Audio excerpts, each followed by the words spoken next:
Joining me to talk about what the private sector can do at this time is the Director General, Lagos Chamber of Commerce and Industry, Muda Yusuf. Mr. Yusuf, good morning to you and thank you so much for joining me on the program. Thank you very much. It's a pleasure.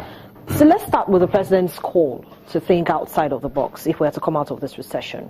What, for you, is your out-of-the-box suggestion?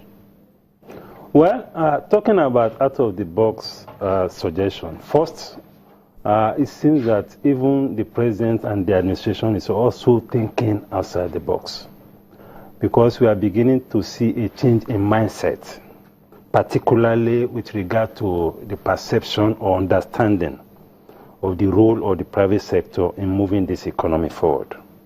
We are beginning to see a better appreciation of the need to bring the private sector on board. We are beginning to see a better communication between the government, the economic team, and the private sector. And that's a very good development, as against what we started out with.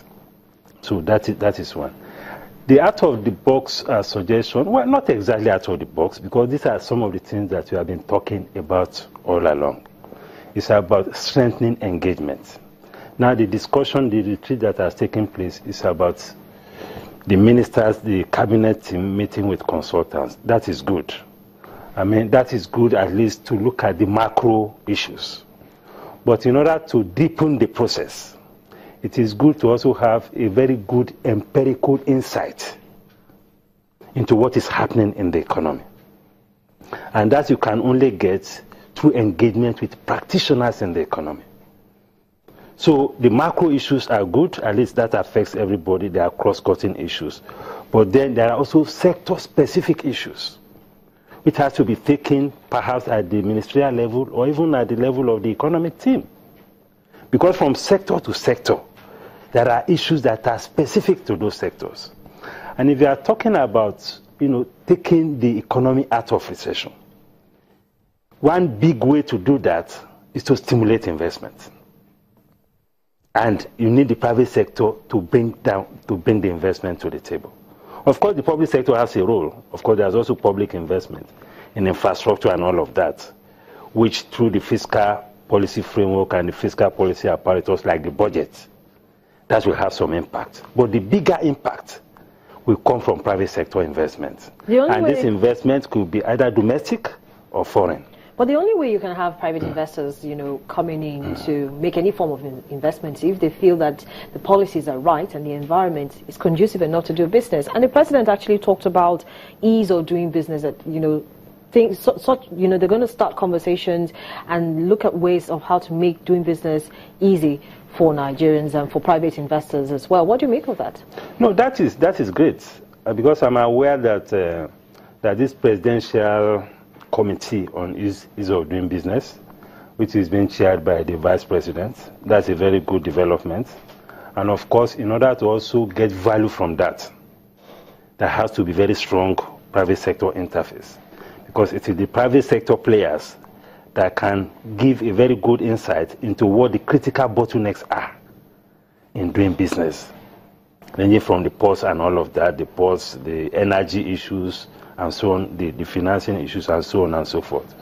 And even beyond that, we need to also look at issues of policy, because policies you can easily deploy. And there are some low-hanging issues around policy that even some of them are even administrative, that could actually have a lot of impact.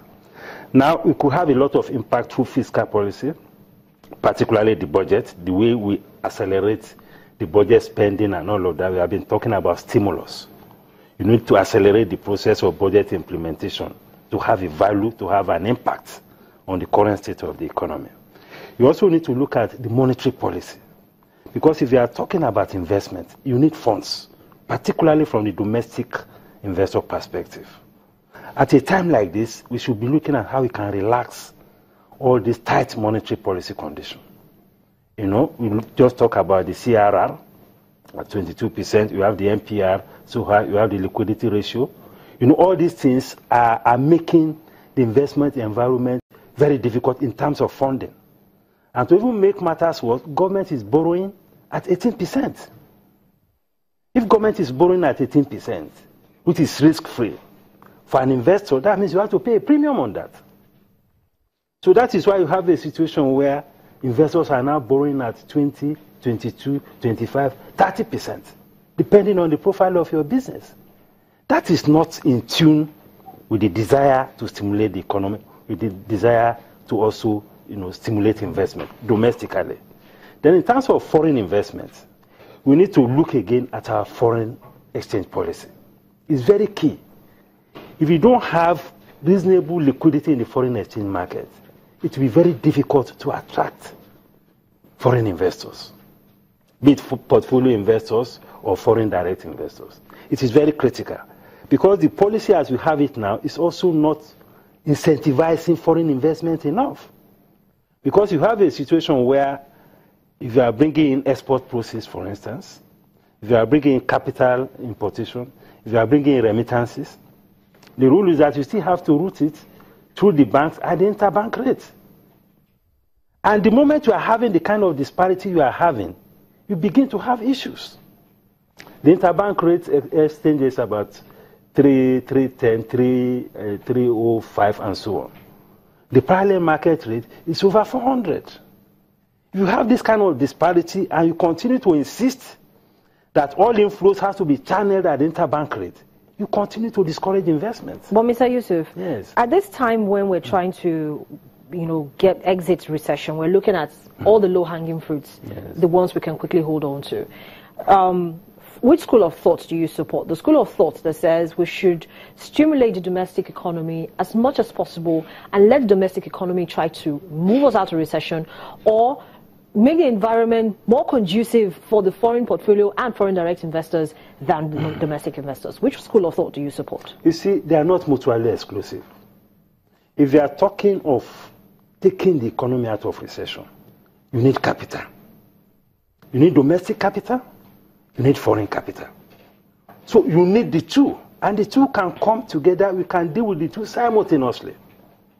A foreign direct investor needs the kind of conducive environment that a domestic investor needs. We're talking now about high energy costs. If you want FDI, you have to deal with the issue of energy. If you want to stimulate domestic investment, especially in the real economy, you need to do something about energy. A lot of factories now are complaining about high cost of gas. They are complaining about even acute shortage of gas. Some of them now have to resort to the use of LPFO, which is also very expensive, which is also imported because the refineries are not working. Some of them are now relying on diesel. Diesel is over 200 naira per liter. So these issues affect both the domestic and foreign investment. So they are not mutually exclusive. We need to mobilize capital as much as possible and as quickly as possible from domestic sources and from foreign sources. So it is not either or. It has to be together. Now, for the real sector, yeah, because that's one sector that creates the most jobs very quickly, because you have small businesses that need between just 10 to 15 or even just 20 people. What needs to be done to boost their performance at this time? Well, part of the things I've mentioned. First, we need to deal with the issue of cost of fund. You can't do very serious real sector investment at an interest rate of 25%. You can't do any serious business in real estate at 25%. You can't do serious business in construction at 25%. The best you can do is maybe trading. And that is not the best, that is not what we need at this time. So we need to deal with our interest rate policy. We also need to look at our trade policy.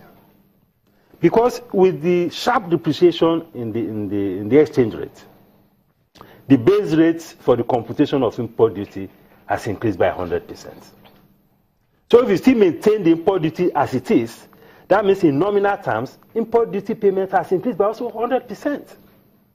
And these are some of the things that are causing the high costs that we are witnessing in the economy. You just read out the inflation figures. And the man on the street, one of the biggest headaches that the man on the street had now is high cost of consumables, goods and services. And one key way to drive this cost is to also look at the trade policy and see whether you can moderate the import duty regime.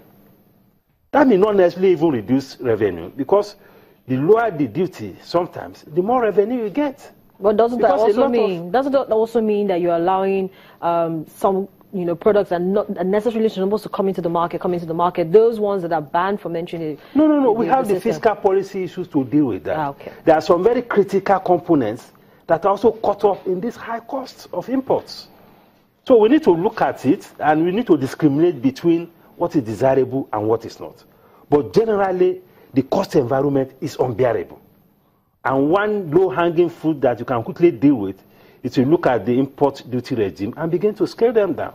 And even now, the customs, the complaints we are even getting now from importers is that the customs charge you import duty based on the exchange rate at the time your product is landing, as against the exchange rate on which you used to open the letter of credit that is on your Form M.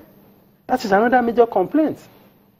So as the conversations continue and as we build up, conversation and engagement between the government and stakeholders in the private sector, organized private sector as well, there's been a lot of projections about the timeline to exit the recession.